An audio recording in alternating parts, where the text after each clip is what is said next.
Alright, so yeah, I just grabbed my lipless crankbait. I'm gonna try to power fish a little bit, just like use this current, just like it would be a trolling motor. Make real long casts towards the bank and just burn it out. Another thing I like to look for when I'm casting out my baits with current and stuff, you see how the current's moving towards me?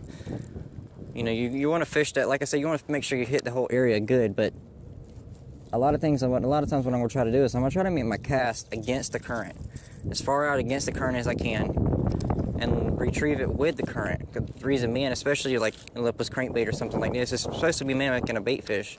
Those bait fish are going to be pushed around by that current, so I wanted the bass to think that's just a fish being pushed through the current, swimming up through the current.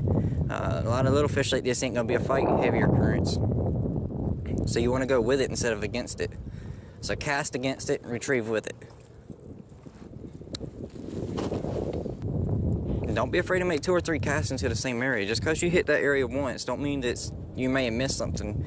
You know, hit it with a different bait, hit it with a different technique, a different retrieve. If you're using crankbaits, you know, maybe if you're using a steady retrieve, hit it with a, like I said, yo-yo effect. Jig it up and down a little bit, let it sit there and jig it a little bit. Pop it out and reel up your slat. You know, really try to work with your different retrieves. You know, it's going to change from day to day. Even if you fish that lake every single day, it's going to change day to day for what those fish like to hit.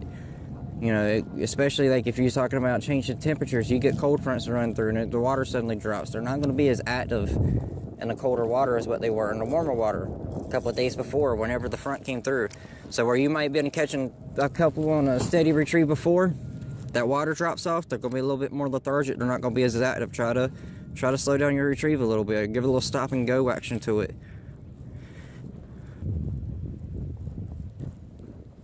Looks like I'm probably going to hit this bank here. I'm going to try to take this moment to change out this Nico rig to this black and blue young dinger on a twist lock hook, Texas rig style hook. See if I can show y'all how I normally tie that. Alright, so I got my snips here.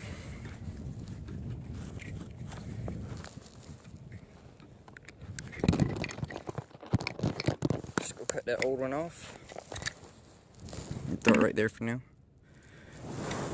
Don't lose your line. Alright, I'm going to try to explain how I'm doing this because I don't think you're going to be able to see very well. Basically, I'm going to take my line, stick it through the eye of this hook, bring me out a nice length of tag in. This is your tag in over here. Then I'm going to run that tag in back up through the eye of that hook. And if you ever fished a drop shot, this is actually the knot they recommend for tying on your hook for a drop shot as well. It's going to make that drop shot hook stand out real nice and sure. Give a nice presentation in the water. Alright, so now you got a loop on one end, tag on the end on the other, along with your main line. Just pinch those off. Tie just a regular overhand knot. I'm about to pull out some more line, give me a second.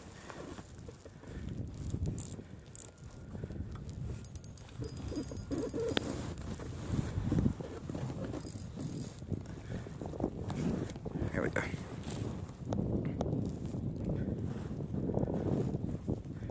It's not very easy to do with this light. I'm using 8-pound Gliss Monotex line, and I'll do a review video on that too. It's a new line that I tried. It's the line that you bought. If you bought that line, you got this rod for free. When there's wind going and this light line, it's not very easy to do, especially on this little kayak, but you get used to it. Try this one more time here. Just feed your tag in back through.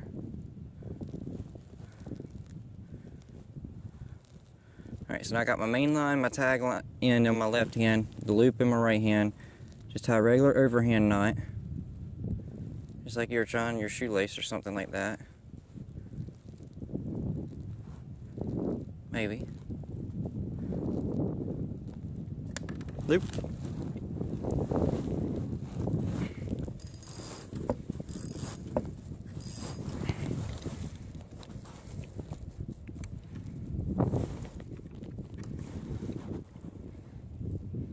I'm gonna try to leave this in the video, a little blooper for you.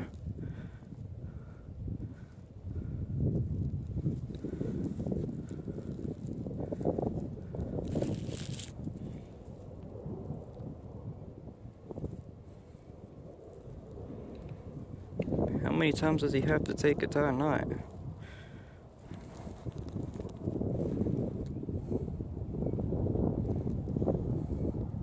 Alright, let's tie a regular overhand knot. Then take your loop, run it back over your bait, pull it snug. Alright, then take your snips again.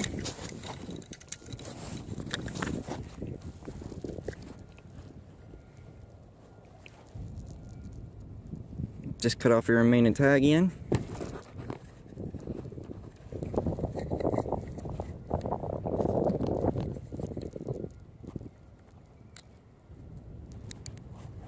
These are not very sharp. There it goes. Don't want to cut it too short or else it'll come untied, but there you go, and then you're ready to go. Again, not tying. The more you do it, the better you'll get at it, the quicker you can do it. Obviously, I really haven't been using that knot very long, so I'm still trying to work with it, especially doing it on a kayak. And the wind and all that good stuff. You know, there's a lot of factors playing effect in it right now. Again, basic Texas rig. Make sure I got it flesh hooked so I'm weedless and I don't want to pick up all this gunk or get it stuck on the bottom or anything like that. And we'll turn around here and fish this bank a little bit.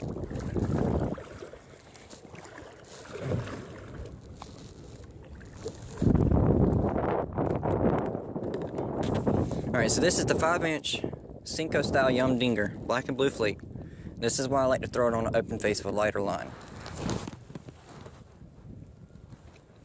Amazing castability. If you're going to throw this on a bait caster, especially for as light as it is, you're going to have to worry about backlashing almost every cast. So I'm just going to give it a second, let it sink down to the bottom, and just kind of just drag it, almost like I would like a shaky hit or something like that. Kind of pop it a few times. Really finesse style of fishing. Yeah, I'm going to reel it in very slowly and give it a chance to just kind of do its natural thing in the water. It has a real nice presentation in the water, the way it floats, the way it sinks down. Real subtle presentation.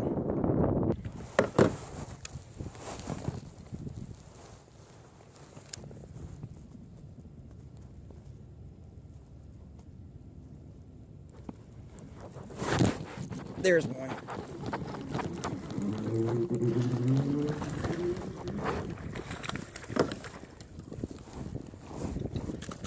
There we go. Get some line. A little fella, about a pound or so, maybe just under. Really swallowed that jig though. So you spent some time with me out on the water today. Not a great day. One in total. You know, I'm gonna probably keep fishing for a little bit, but the storm seems like it's really moving in. Starting to rain just a little bit again. May fish for a minute or two and then I'm gonna start heading in. But I thought I might try to close out this video before I take it home and download it and edit it and that kind of thing. But you got to see some of the stuff I look for. You know, I try to give you some tips out on here. What to look for when I'm out on the lake. You know, what kind of conditions am I looking for? What kind of positions am I looking for? Where do I expect the bass to be? What kind of structure am I looking for? That kind of stuff. You got to see a little bit of how I fish some of my baits a little bit and talk about that. And I'll try to put together a good video for y'all so y'all can see exactly what I'm talking about. And hopefully allow y'all to be able to see it, not only me talking about it. Yeah, don't get discouraged on days like this. You're gonna have good days. You're gonna have bad days. If I catch any more, I'll just be sure to take pictures. Maybe shoot a short video to add on to the end of it, so y'all can see that. But just don't get discouraged. You're gonna have good days. You're gonna have bad days. Don't expect to go out and catch 20 every single time. Just enjoy being out here doing this. I do this almost every day. I fish almost every single day, and I still have days where I come out and I don't catch anything. It happens. It happens to the best of us. Go out and pick you up a rod and reel, head out to the lake, sit on the bank, grab your son if you have a child, your daughter, women, ladies, y'all can do it too, and just enjoy being outside, enjoy the great outdoors, enjoy fishing, have fun when you do it. Don't put so much tension on it. Don't put so much expectations of, oh, I gotta catch one. Just enjoy sitting out there and fishing. If you catch one, that's even better. That just makes it that much better. Just have fun with your days. Don't try to be happy. I know that sounds kind of weird. I don't smile a lot, but I'm a laid back person. I'm very peaceful.